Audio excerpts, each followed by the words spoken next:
Welcome, everyone. My name is Marcy Burton, and I'm a Senior Business Development Manager for NSF International's Consumer Values Verified Group. I want to thank you for joining us for today's webinar, Merchandising Strategies to Power Plant-Based Food Growth. Just looking at the attendees that are joining us today, it's really great to see such a large and diverse group.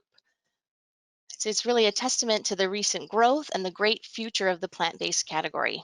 Looks like we have some distributors, retailers, some of our favorite brands, new emerging brands, and it looks like we have some here to listen and learn what the plant-based buzz is all about.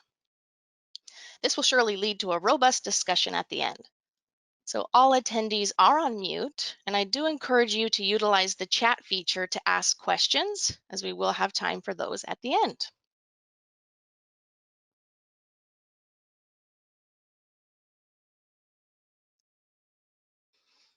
Now, we all know plant-based foods aren't new, but the category has grown from the separate stores and segregated aisles targeting vegans and vegetarians into a mainstream industry targeting just about everyone, including the vegans, vegetarians, and the flexitarians. Today, our speakers will dive into that growth and discuss the category growth numbers, merchandising learnings from the Plant-Based Foods Association and Kroger's pilot program, brand strategies to stand out in this category, including certifications, and real-life lessons from brands and retailers and the future of the plant-based foods market.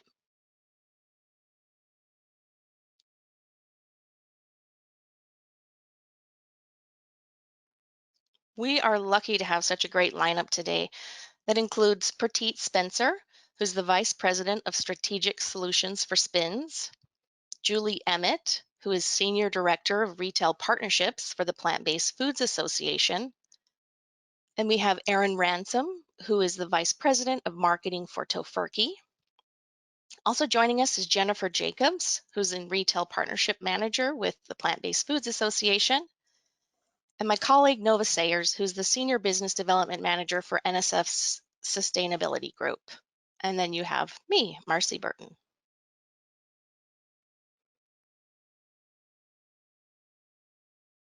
So thank you again for joining us. And with that, I'll turn it over to Prateet Spencer from SPINS to dive into the data and share with us what's driving the growth and what's leading the trends. Thanks so much, Marcy. I'm so thrilled to be here today to talk about the exciting growth trajectory that we're seeing at Plant-Based. Before I dig into what's happening in the plant-based landscape specifically, I thought it might be helpful to provide some broader context around what we're seeing as it relates to natural products and how plant-based fits in. SPINS provides a unique view of market insights, which highlights the total product landscape, including the strength in recent months and years of natural and specialty products. Across channels, natural and specialty products are driving significant growth, contributing over 30% of the cross-channel growth across all retail channels. And this is driven in large part by large scale of natural and specialty products within the conventional channel. And we're seeing the same exciting trajectory happening across the plant-based landscape.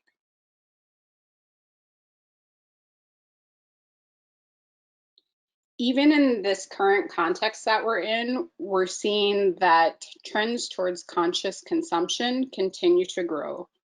Products that are good for health, good for the planet, good for animals, are seeing increasing growth, and consumers are continuing to vote for products that demonstrate conscious consumption. SPINS delivers a unique view, if we go to the next slide, of the attributes that are really the underpinnings of this conscious consumption we're seeing with consumers. And plant-based is amongst the fastest growers of these wellness attributes that are booming as consumers are placing a premium on ensuring their safety and well-being.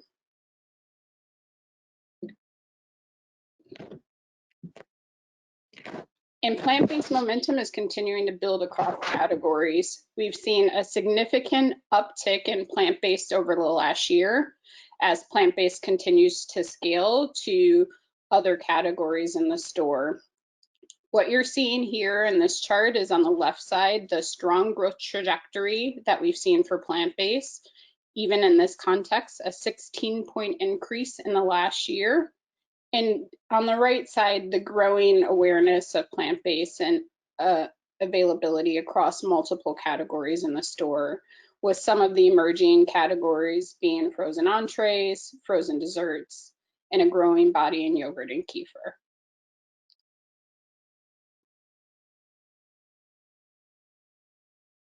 What's even more exciting is that even in this context, we're seeing plant-based really driving accelerated growth over total food and beverage, and even over the strong growth of total natural products. So both in the last 4 weeks and the last 52 weeks, we've seen plant-based usurp the growth of the total landscape, showing strong signs of momentum for the future.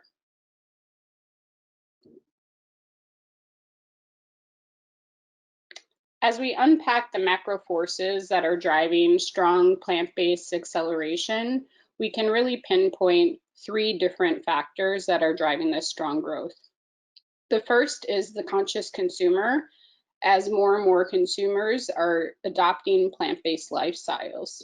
The second is a growing body of retailers who are getting on board with plant-based solutions. And then, of course, an ever-growing body of game-changing products that are really shifting the product landscape for plant-based.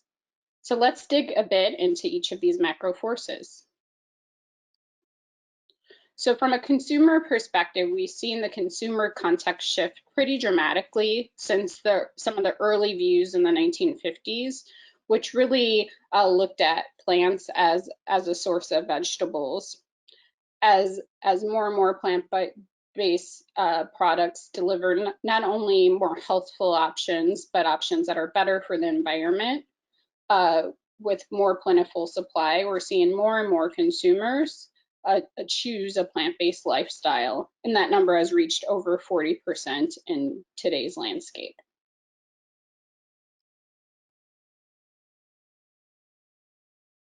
And if you're wondering how this has been impacted by the pandemic, we've actually seen an uptick in momentum of plant-based adoption during these times when consumers are at home and making more meals at home. Over the last several months, we've seen more than 2 million new consumers come into the category. That's $41 million in sales. And what's exciting about this is not only people are coming in at record numbers, but they're staying, repeating purchases over and over again, really indicating that more and more consumers are not only trying plant-based, but making a commitment to weave these products into their everyday lifestyles.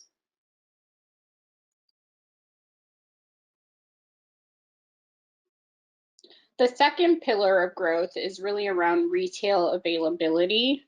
And we've seen plant-based begin to disrupt nearly every category in the store and significantly over-deliver in performance relative to its animal-based counterparts. Another key indicator in potential of this space, which is really exciting to see.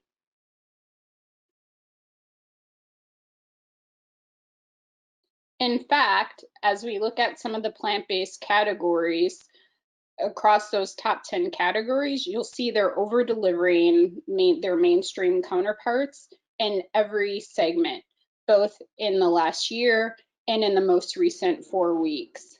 So head-to-head, plant-based is here to stay and showing strong growth.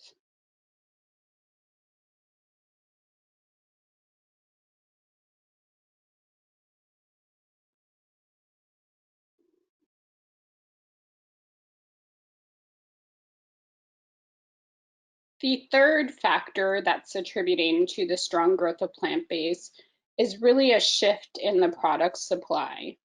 And so you're seeing new items come in with superior taste and much more affordable price, which opens up these offerings to a much broader consumer base And as a result, more and more consumers are coming in and staying with these strong offerings. So you're seeing brands like Beyond Meat grow over 150% in the last year with strong plant-based meat alternatives, strong momentum on brands like Oatly that are coming in with different variants of plant-based milks. And then of course, brands like Daya that are entering the plant-based space in a number of different segments.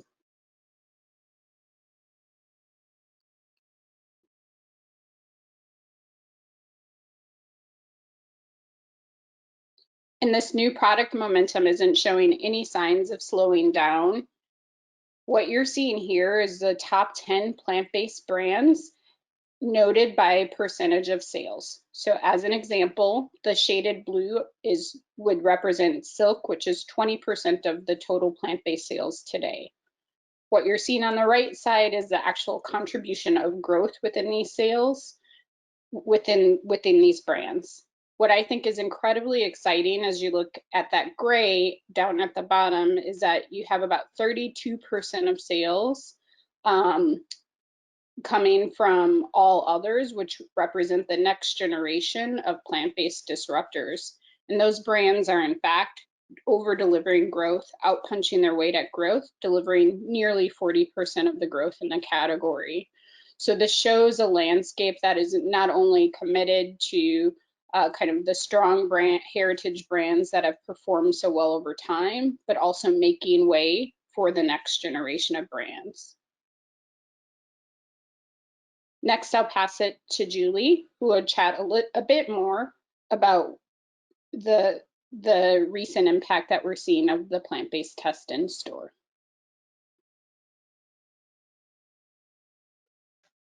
Thank you, Pratit, and thank you all for attending. Based on the tremendous growth that Pratit just shared and the new mandate for the industry to meet the needs of the mainstream shopper, I will be sharing the Kroger plant-based meat department research study, and the results and the exciting outcomes.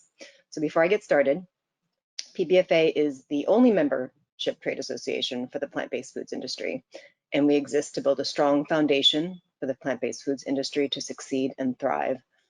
Jen Jacobs will be talking more about PBFA as a whole later in this presentation, but for now, I will talk about the work that we do that led to the Kroger research. The next slide shows that in addition to the critical policy work that PBFA performs, our retail team partners with our members and retailers in the area of research, like we'll be talking about today, shopper marketing and education, which comes in many forms, such as through the certification, of course, which is a critical part of our work, creating and leading in-house retailer Veg Fest events and chef-inspired cooking events, and finally, presenting to retail headquarter teams where we present and learn about plant-based food strategy, we learn from each other and just have fun. We also partner with GFI and SPINS to provide the industry with an annual report outlining the size and growth of plant-based foods by category with the certified plant-based certification definition at its core. So we all have a common language and an understanding about how to grow plant-based foods. And we also have e-commerce expertise and resources led by Jen Jacobs.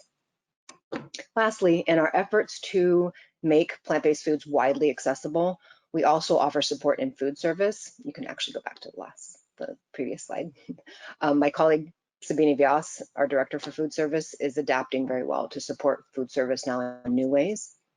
So on the next slide, we will dive into the plant-based meat department research. So PBFA in early 2019, we realized that with the flexitarian mainstream shopper base increasing, combined with hundreds of new items being introduced into the 17 plus categories across the store, it was great to see that visual. Merchandising would likely be the biggest opportunity and potential challenge to grow plant-based foods. Our goal going into this was to provide evidence-based research to understand the impact of placing all types of meat into the meat department, in addition to burgers, which Beyond Meat clearly led the way with incredible success. But in this test, it was to include deli slices, crumbles, hot dogs, roasts, jackfruit, tempeh, for all usage occasions, where the mainstream flexitarian shopper is much more likely to see it versus in a segregated set aside for plant-based foods only.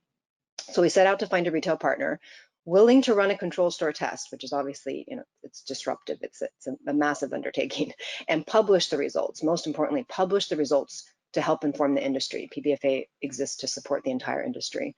So Kroger agreed to be our partner.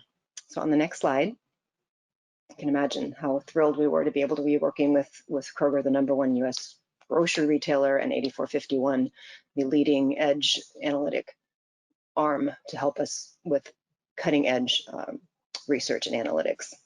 So here we answer the question, why? Why did Kroger embark on this groundbreaking research? So we know Kroger's been a long time leader in plant-based foods, in the plant-based food space, and we wanted to continue. They wanted to continue their thought leadership and maintain their commitment to their shoppers. It's all about the shoppers. So Kroger wanted to leverage the opportunity, of course, of plant-based foods for their mainstream shopper to make it easier for them to find. And Tofurky participated in this study and was one of the first brands to become certified. On the next slide are the actual components of the test. I think we need to go back one, thank you. So Kroger placed all plant-based meat in 60 stores across 2 regions, so 30 in the Central Division and 30 in King Soopers in Colorado. The Central Division includes Indiana and Illinois. So the test ran for 12 weeks and included data collection and analysis, also included shopper interviews, shopper communication, store personnel education packets to help so the store personnel could answer shoppers' questions, and audits for compliance to make sure that only stores that complied were part of the final analysis. So on the next slide, we'll start with the results and then share more about how we got here. So as we mentioned, we tested 2 geographies, and that was intentional, to test a mix of a more developed market in Colorado as well as an opportunity market in the Midwest. So the increases that you're seeing here are the results for test versus control stores, meaning the growth is above and beyond baseline organic growth. So both divisions combined, sales increased above baseline growth 23%, overwhelmingly positive results, and that's Kroger and 8451's description. Interestingly, in the Midwest, there might have been an assumption of whether or not plant-based meat would sell well. We saw an increase of 32%. In Colorado, a more developed market, sales increased 13%, which is still very strong, again, above and beyond baseline growth. So there's definitely opportunity in the various markets, and it also provided insight into creating strategies for different types of markets. So on the next slide, we'll see that not only was there an outstanding performance within sales, all key performance indicators were positive. So the results for the Denver region are on the left, and the results for the Midwest are on the right. So in addition to the sales increases that we just talked about, the test attracted new shoppers, up 14% and 32% respectively.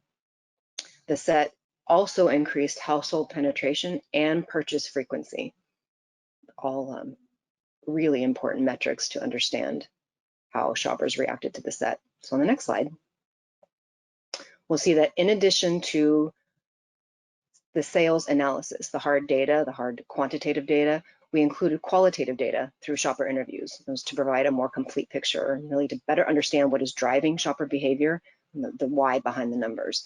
So using their loyalty database, 8451 identified heavy, medium to light, as well as opportunity shoppers to get a full picture. So they conducted 16 in-depth interviews across both geographies in 4 stores. And the goal was to understand shoppers' reaction not only to placement, but also signage and assortment. So we see on the next slide, the shopper reactions. So in terms of ease of shopping, these are quotes from some of the interviews. If I'm looking for plant-based food, I only have to look in one place. It definitely makes it easier. It's all right here. Whatever you grab here, you know it's plant-based. We'll go to the next slide. So in terms of a variety, some of the reactions were, for me to have this much variety for plant-based meats is impressive. I'm surprised by the number of flavors and variety of sausages and deli slices. It's great, awesome. There's more product. It's fantastic to have more selection. So really great to have the qualitative information behind the numbers and understand what shoppers are thinking and what they're impressed by. So here we see some opportunity areas reported back to Kroger.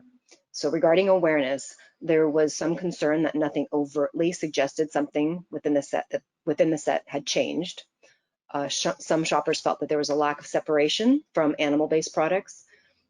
It was also suggested to explore ways to make the section feel more permanent, so they can clearly see where this section begins and ends to avoid mistakenly grabbing either an animal-based option or a plant-based option. Here again is where the certification can make it easier for shoppers to identify plant-based options.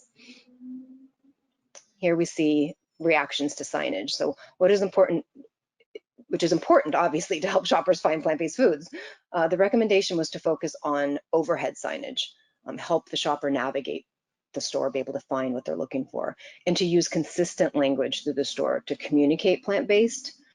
And other recommendations were to consider including or using verbiage beyond plant-based, because the more mainstream shopper appreciates more context. And again, yet another opportunity to leverage the certification to make it easier for shoppers to shop with confidence. On the next slide. So here's some education recommendations. These were not questions that were fed to shoppers. They asked for this information. So they asked for recipes. They asked for information pamphlets so they can better understand what is plant-based foods, what are they made of, coupons and samplings as a way to experience and learn about plant-based foods. So they're very hungry for more knowledge and to better understand what plant-based means and why they should be buying it. Another opportunity for the certification. Kroger sent an email as part of this whole test. What they would do as they rolled out this test, they would send a communication out to their shoppers. So they sent an email to announce the test to 2.8 million shoppers, and this was targeted by proximity in the store and differing demographics. So on the left, you see the email, which showed the test and a great representation, showed the set and a great representation of the brands. And when shoppers clicked learn more, they were guided to a landing page with recipes and links to brands' websites, and click-through rates were higher than expected, over 21%. So on the next slide, we see the outcomes. So 40 media outlets, including Forbes, Bloomberg, Fox Business, Progressive Grocer, all picked up the story, clearly demonstrating that mainstream as well as trade publications knew how important it was to share this information. So on the next slide, finally. So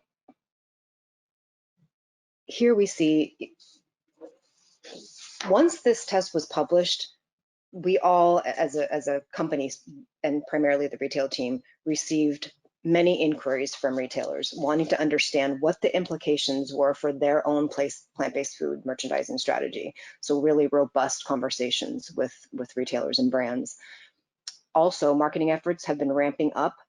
We've been hearing from very specifically from retailers that in running bundled marketing offers for plant-based food, they're seeing redemption that is higher than any type of program, animal-based or plant-based, that they've ever seen. NYU requested to feature this research as a case study for a grad program. 8451 featured the study on their podcast upload. And really, most importantly, and this is the final, PBFA and other leading brands are now creating advisory councils and task force to help better understand and guide the industry through the challenges and the opportunities that this study presents. I mean, it's a tremendous opportunity, but it also presents challenges, and we all want to work together to take full advantage of this opportunity and something like this type of merchandising shift presents. So now I'll turn it over to Jen Jacobs to discuss why brands should become certified. Thank you, Julie. Hi, everyone. My name is Jen Jacobs, and I'm the Retail Partnership Manager with the Plant-Based Foods Association, and I'm very excited to be here with all of you. Today, I'm going to cover how to stand out in the plant-based foods category, who is PBFA, why the plant-based certification was created, the meaningful definition of plant-based foods, and how to create strong market presence behind it. On the next slide, you'll see that the Plant-Based Foods Association is the only membership trade association for plant-based food companies. PBFA was launched in early 2016, and our organization has now grown to over 185 members.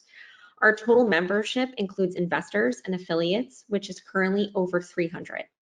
We have companies ranging from consumer packaged food companies to ingredient suppliers, restaurant chains, meal delivery services, and distributors. The logos you see here are PBFA's board of directors, and our mission is to build a strong foundation for the plant-based foods industry and to see it succeed and thrive. We work in three main areas: policy, food service, and the marketplace. Within policy, PBFA seeks policies that reflect the changing tastes of consumers and supports industry innovation. Some of our ongoing policy work includes labeling laws, plant-based ingredients, as well as dietary guidelines for Americans, and supporting healthy foods in schools. As Julie mentioned, our marketplace work includes partnering with our members on merchandising research, education, and events for staff in stores and shopper marketing campaigns. We focus very closely on strategies to grow plant-based foods as well as total store sales. As we've known, the plant-based food and beverage market is thriving, and we're seeing the phrase plant-based everywhere these days.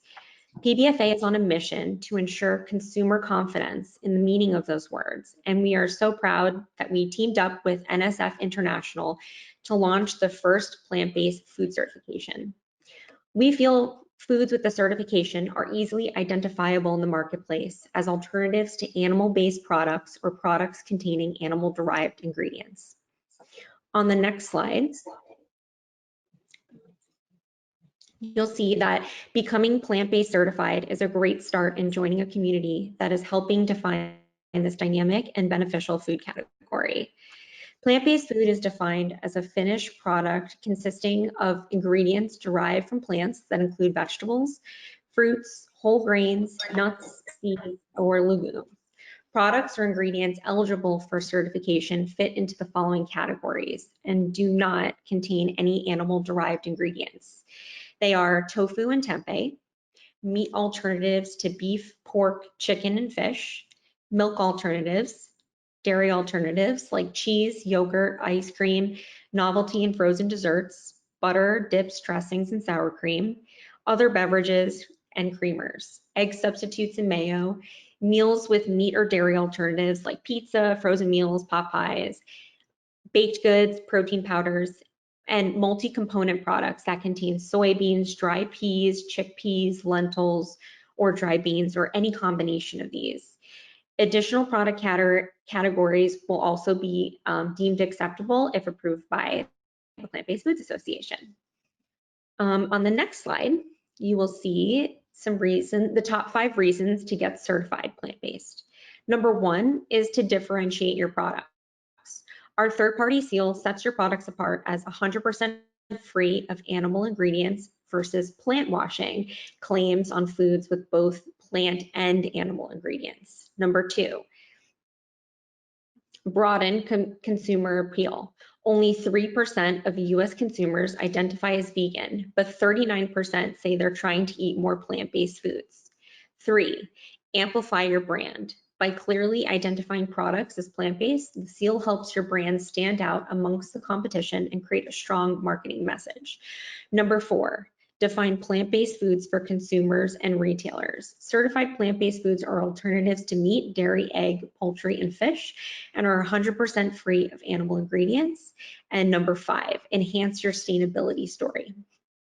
Producing plant-based proteins generates 10 times fewer greenhouse gas emissions and uses 10 times less water than producing beef-based products. Now I'd like to bring it over to Marcy Burton from NSF to talk through how to get certified. Thanks, Jen. We are proud to partner with the Plant-Based Foods Association as the technical administrator for their protocol and the industry defining program. So at NSF, we manage a portfolio of label claims certifications with our Consumer Values Verified team. We work with brands to achieve certifications that best enhance the product attributes and amplify brands. Certification logos are a visual representation of branding.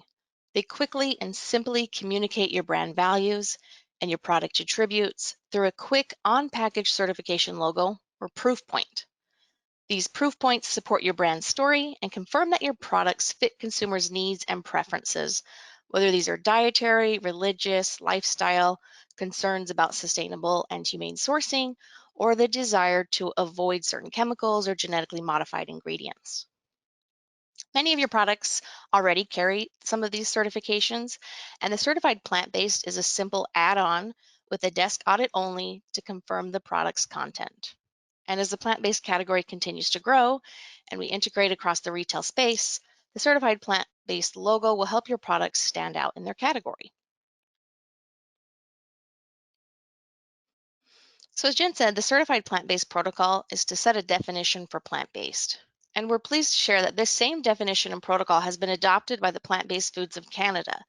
So really creating consensus across North America. And you can see I've put the bilingual logo on here as well, so it is available in French.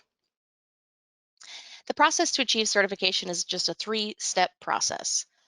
First, we'll collect your application that has the documentation about your products, so formulas and ingredients to confirm they meet the definition. We'll send it to our technical team for review, and then once that has been reviewed and all documentation is compliant, we would issue the certificate. So let's review the basics of the certified plant-based program. First, your product must fit into the scope, so into a traditionally animally derived product that is plant-based or a product that contains these plant-based alternatives. Your product must contain at least 90% plant ingredients. The other 10% cannot contain any animal-derived ingredients, including honey or casein. So it's 100% animal-free, 90% made from plants. And the other 10% threshold is to allow the use of ingredients that are not from plants or animals, such as flavors or colors, leavening agents, minerals, etc. And lastly, if the facility that produces the product seeking certification also processes ingredients of animal origin, a third-party certification or standard operating procedures are required to ensure that there are procedures and practices in place to prevent commingling and cross-contamination. Once the certification process is complete and products are approved, you'll be issued a certified plant-based certificate and summary of products that are approved, and you can now display the certified plant-based logo on your products and marketing materials. So you can see the 3 different color options as well as the bilingual and French option for those products in Canada. The number of certified products and brands is growing, and we'd love for you to join us in the movement. So annual low-cost review fees do apply with NSF, as well as a logo licensing fee that goes straight to the Plant-Based Foods Association or the Plant-Based Foods of Canada to continue their great work in supporting the industry. And if you're a member of either of these associations, the logo licensing fee is waived.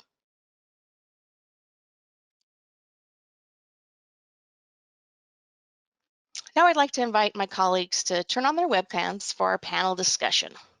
And we are so lucky to have Nova Sayers here today to moderate and spark this conversation. Nova is a senior business development for NSF's sustainability group, and she really was a leader in identifying the need of the industry definition and the driving force behind the development of the program with the Plant-Based Foods Association. Joining Nova today, we'll have our speakers from the early sessions, and they'll be joined by one of the top leading brands in the plant-based foods category, Tofurky, and with their Vice President of Marketing, Aaron Ransom. Nova, take it away. Great. Thanks, Marcy, for the kind introduction. Hopefully my audio is okay. At any point, if it's not working, please let me know. Yeah, I'm really pleased to be here today, and we've got some great additions to the presenters that you've already heard from who are going to join us in the discussion. But as background, as Marcy mentioned, I am focused on sustainability throughout my career, and what that means for me is working with companies and entire industries and associations to improve their impact on health, the environment, and on society. And I was thrilled when I heard that the Plant-Based Foods Association was being created just a few years ago, and it's amazing to see the growth in the industry and the growth in their membership and their impact across a whole range of activities that you heard about earlier. But in particular, for me, I know that the plant-based industry can be a leader in the realm of health, sustainability, and impact on both environmental and social issues that people are looking to companies to solve today. And that's why it's been such a pleasure to work with the group. And I want to explore some of the key points that were raised by the presenters earlier, because this panel discussion is meant to kind of learn from those insights and look towards the future of the plant-based industry and what role it can play more broadly across food. So I want to pull back to some of the key points that were made. There's shifting demographics taking place around the world, the rise of a flexitarian as opposed to a person who might have identified as vegan. So someone who may eat primarily plant-based or just integrate more plant-based in their diet from time to time and continue to eat animal products. This is really important. We also heard about evolving shopper values. This is something I've been tracking for, gosh, nearly 2 decades. So this continuing evolution of our perception as individuals and as shoppers of a connection between our personal health and the health of the communities that we live in and the health of the planet. And that was borne out by some of the statistics that Prateek showed you from SPINS. And then on the industry side, well, actually, I want to make one other point that's important. I think it was sort of buried in the facts there, but that connection, that rise of shopper values for health and sustainability is most prominent in younger generations. And these are the people who are going to shape the future of the food industry at large. On the industry side, we heard about all the innovation in products, right? That's making these products more accessible, more appealing, more delicious for people who might not have tried them several years ago. And we're seeing more creative retail merchandising strategies. Julie went into some great statistics about that, that are making plant-based foods more accessible and interesting to shoppers. And all this is fueling this explosive growth rate. We saw that plant-based sales are far outpacing those of either the natural and specialty market, as well as the conventional food market, which should suggest that perhaps plant-based foods could be taking market share from those segments. And maybe that's why we see so many big food companies investing in plant-based. Or plant-based can also expand entire new categories and grow the market overall, which I think is really the beautiful potential of the industry. So with all of that as backdrop, I want to explore the future. What does the plant-based foods industry need to do over the next 3 to 5 years to protect that growth and continue to ensure that we are meeting the values of those shoppers that we talked about and fulfilling their expectations? And so I want to turn first to Erin from Tofurky. You heard a little bit about her, and I'm not sure if she's able to share her webcam, but anyway, she's got a great deal of experience, and Tofurky is one of the leading brands in this space, and they have been for decades. They make delicious products, and the company prioritizes having a positive impact on people and planet. So really filling that perception that Prateek showed us shoppers have about these products. So Erin, I'd like to ask you, which aspects of your product development and your sustainability program are you most proud of that you'd like to see other plant-based brands adopt? Yeah, hi there, thanks. And sorry, you're right, I couldn't get my webcam to connect with GoTo. I'm on a Mac, and I think Mac users sometimes have fussy connection points. Anyway, nice to be here. Thanks for the question. And so from a sustainability standpoint, what are we most proud of? So we've got this physical infrastructure that we work within. And I think Jennifer Jacobs mentioned earlier that, you know, it's sort of a generally known statistic that entities that produce plant-based products contribute 10 times less water or 10 times fewer gas emissions into the sort of the ecosystem than maybe our animal protein counterparts. But we also at Tofurky have this wonderful sustainable manufacturing infrastructure we built about 10 years ago. We have a great facility that's built to a LEED Platinum spec. So we've got 400 solar panels on the roof. We've got a gray water system throughout the building. We've got a green roof. We've got low emission, sort of you name it. And so our infrastructure in general is built sort of very mindfully. And then we also bring in a lot of people to help us maintain a really sustainable sort of system, meaning this summer we had interns coming in from sustainability sort of organizations to help us manage our water usage and talk through different ways that we could sort of continuously improve our processes. So that part of our business is really sort of inspiring. We're also a certified benefit corporation, which for those of you listening is kind of like fair trade for the whole business, which means that we sort of bring sustainable, equitable programs to our employee base, which goes sort of beyond the physical infrastructure.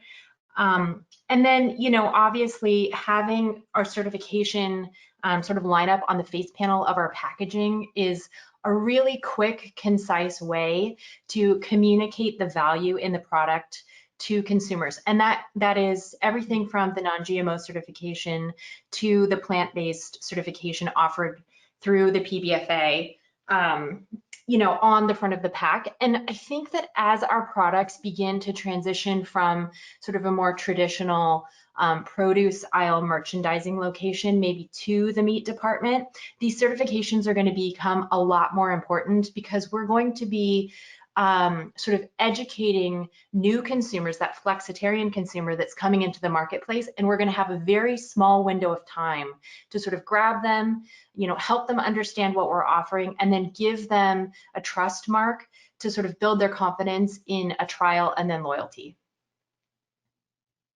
Does that help? Mm-hmm. Great. Awesome. Yeah, absolutely. That was actually going to be my next question. This whole integrated merchandising has been happening in your sort of core categories, and there are lessons, as Julie shared with us, from the trial at Kroger, but I think your brand in particular is now, appearing perhaps in other categories in the store. And it sounds like having these trusted claims is sort of part of your overall integrated merchandising approach. Yeah. Yeah, it is. And, one of the things that we've been thinking about is, as our industry is reevaluated in terms of its placement in the grocery aisle, where does it belong, and how do we make sure that we're communicating clearly to the consumer where to find it, and, what are the benefits for our sort of product category, not just each brand out for itself trying to sort of rise above sort of the general voice. And so, my hope is that as a group of plant-based products, not just Tofurky, but, Light Life and Beyond Meat and, the jackfruit companies out there, all of us together kind of come into sort of a common language and a common understanding of what it's going to take to communicate strength and trust with the consumer, and do that through our retail partners, so that we're growing the category in the right place with the right language to the consumer.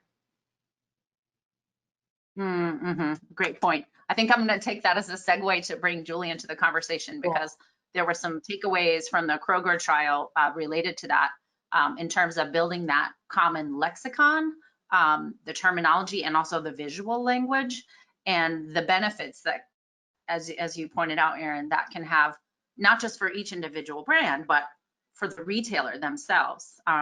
So I have this hypothesis that having these independently verified claims reduces risk for retailers, and it simplifies what otherwise might be really complex when they're trying to introduce new novel products in new categories where people are not used to seeing them, including their own staff who's out putting product on shelf.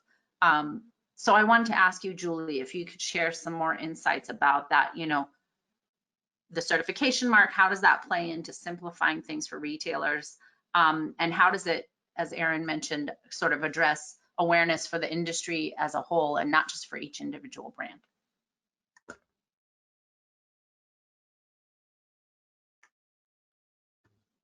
Erin, you could not have explained that. I got it. Thank you. Just could not have described that scenario better, Erin. And that's the beauty of working with a trade association and members like you, and just looking at it as a collaborative effort.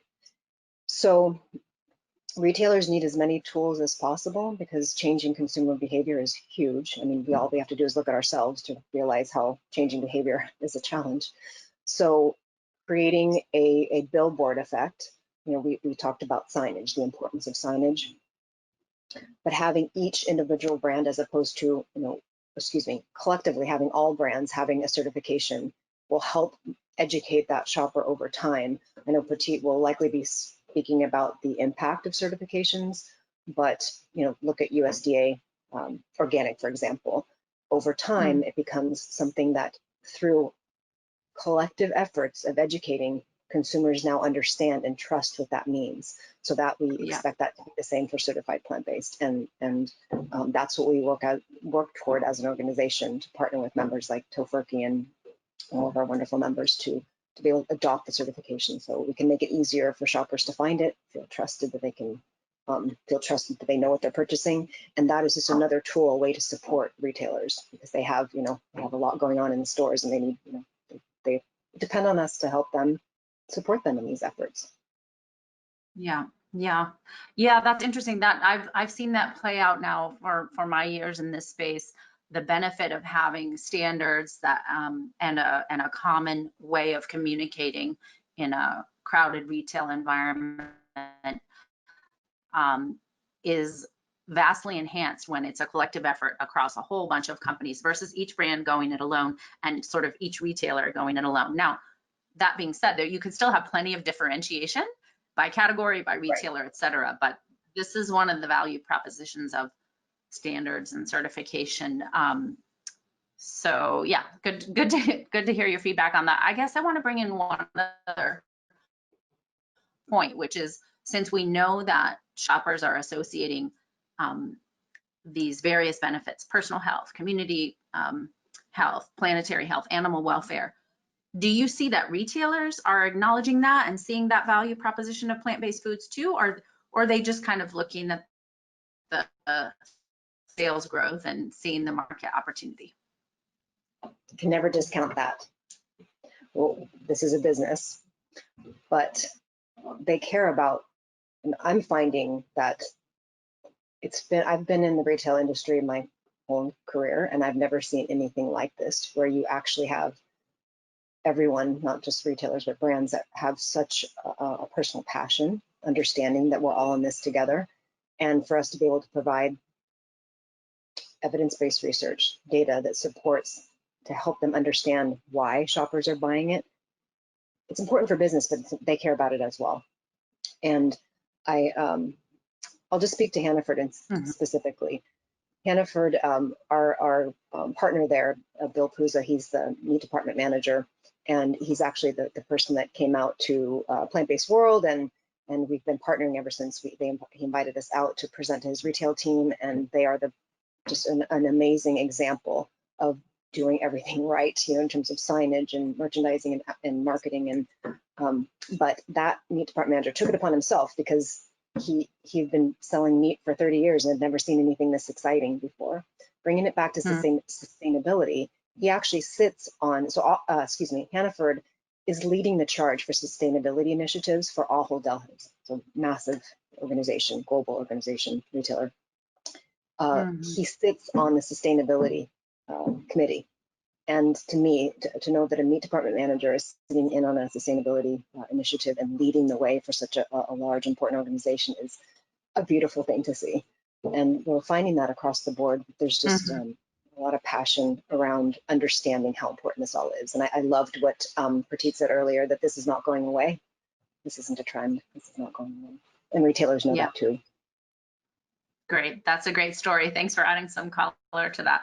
I see that too in my work with retailers. I think I'll turn to Jen at this point, because we've to this up till now, I think we've been mostly talking about brick and mortar retailers, but especially during the pandemic, we've seen explosive growth in online retail. So retailers now offering their online channel, but we've also seen growth in direct to consumer. So brands selling directly to me, shipping to my home through their fulfillment partners. I'm just wondering what you think are the challenges and opportunities in that online space. Does trialing plant-based products happen more easily online? And does the certification or the story about those product benefits get communicated in a different way? Great, thank you for having me. So yes, we've definitely seen that plant-based food sales have grown rapidly, and that's here to stay. And in tandem, we've seen the online grocery sales have skyrocketed this year, and it's predicted to boom to a 60% increase over the next 5 years. So it is definitely here to stay as well. And we've heard from several of our retail partners that the plant-based food category and meat alternatives is one of, and if not the fastest growing category online. So we've mentioned that e-commerce shoppers are younger and more affluent and seeking that innovation. So whether they're selling through an e-tailer or direct to consumer, that marketing message should be consistent on all channels, in-store, digitally. Take focus on the concise message like plant-based certified. Keep it really consistent, as Julie noted was really important in that Kroger research. And if you're working with a retailer, talk to them about optimizing that merchandising and that digital search online through plant-based products alongside their conventional counterparts through that searchability. And see if they're willing to work with you to minimize clicks to access a category, or highlighting certified plant-based foods through a banner ad or any sort of marketing campaign that they have going through one of their channels or one of their own programs. Product catalogs is definitely a challenge, making sure that they are cross-checked and making sure that the language is concise, because we have seen that that can be an issue. And those attribute tags, plant-based, vegan, vegetarian, that those are really the ways that consumers and shoppers are finding those items. So that would help optimize for SEO and search to any site, whether it's direct to consumer or e-tail. And just keeping it clear and knowing all the growth of online ahead and plant-based foods to continue, we've seen an uptick in digital sampling. We know that that's going to be an opportunity that's going to continue to grow in the future, because that in-store shopper experience that you currently can't get right now because of COVID or limitations with the pandemic, there's going to be that innovation that shoppers are going to look for to try new products online. That's great. Yeah, I'm seeing we do some work with helping retailers curate products by these different attributes, and I'm seeing more and more of them doing so. Just for example, Amazon launched a climate-friendly foods or climate-friendly products program, and they do have foods included in that, and it's based on certifications. So that's a really important proof point. Yeah, I'm excited about what might happen in the online space that's different than what we've seen in the past, that could really continue to fuel the growth and also kind of protect shopper trust in it. We only have a few minutes here. I've been monitoring the chat just to see if there are any questions. I'm not seeing too many. So if anyone has a burning question, feel free. And with that, I'm going to turn to Pratit, who shared that amazing data with us. It would be interesting to dig into that more. I love the slides that you showed about shopper values and sales trends. And I mentioned earlier this experience that I've had, that standards and certification, for all the reasons we've discussed, can be a really important tool for building markets, especially markets for novel products or new emerging categories. And I'm wondering, based on your analysis, not just of the plant-based certification and product sales, but all of the other certifications that SPINS tracks, do you see proof points for that? And where do you see that going in the future? Will there be more certifications used? Is there any, sometimes I hear people say, oh, they're concerned that consumers are going to be fatigued. What does your data tell you? Yeah, it's a really great question. I love that idea that Aaron presented about truth seals and the value of those. And I actually think what you're seeing with plant-based is a direct output of multiple kind of value structures coming together. So you're getting an accelerated impact of a lot of those benefits that consumers are looking for when you think through all the different need states that plant-based is fulfilling for consumers. But we definitely see an overperformance of brands that are more value-based and using the seal as a way to communicate that versus kind of other products You know, what we always tell brands is it's not about slapping a bunch of attributes on your package, but really kind of conveying the key benefits that your brand delivers through attributes, and really using your package to highlight your broader value structure versus putting attributes on for the sake of attributes. And we're super excited about kind of the emerging partnership with Plant-Based Foods Association and where that's going, and being able to kind of include that certification in the future as a way to really highlight the accelerated growth of certifications versus products that just have attributes. And so even if you use, I think, organic as a proxy, you know, we see products with the organic seal performing at really double the rate of growth of those that just have organic ingredients. So we know that those certifications move the dial, and excited to kind of see what's next. Yeah, I'm wondering, I've done a bit of work in the organic and regeneratively grown space, which is capturing a lot of interest for many, many reasons, all the triple bottom line values that we've kind of been discussing. Do you see a future where people might expect even plant-based foods to be derived from that type of health and environmentally beneficial production system, like an organic or regeneratively produced plant-based food? Yeah, I think as products evolve, the consumer expectations get higher and higher, you know, and we've certainly seen that even as you look at the clean label movement with plant-based, right? I think some of the earlier products were not as clean as kind of where the market is evolving today. But I think as consumers, as we meet one bar and deliver for consumers, we always want more, right? We're always expecting more. So I think certainly, given the evolution we've seen in some of the non-plant-based categories and that expectation of those categories, that will certainly kind of come to plant-based at some point. Great, thank you. There were two questions. I'm not sure we have time for both, but I want to assure everyone we always send out an email with notes and follow-up resources, and we'll answer these questions. But I'll ask Marcy, maybe there was this question about the difference between vegan and plant-based, and yeah, I'd love for you to address that. We've talked a lot about that.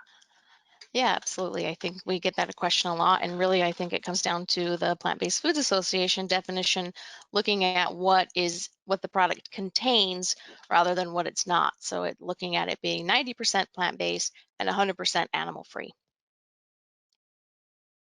And in short, that's so enough. Really a positive spin, huh? Yes. Great. Okay. Well, I think you had some kind of closing notes here on the screen. We're so thankful for all the presenters who joined us here today, and glad to have a discussion about the future. It looks amazingly bright to me, and I can't wait to see more innovation and more consumer. And I thank everyone who joined in by webinar today. If you have any further questions, you can see there's contact information for all of us on the slide here. Feel free to reach out. And Marcy, I'm going to let you have the final word.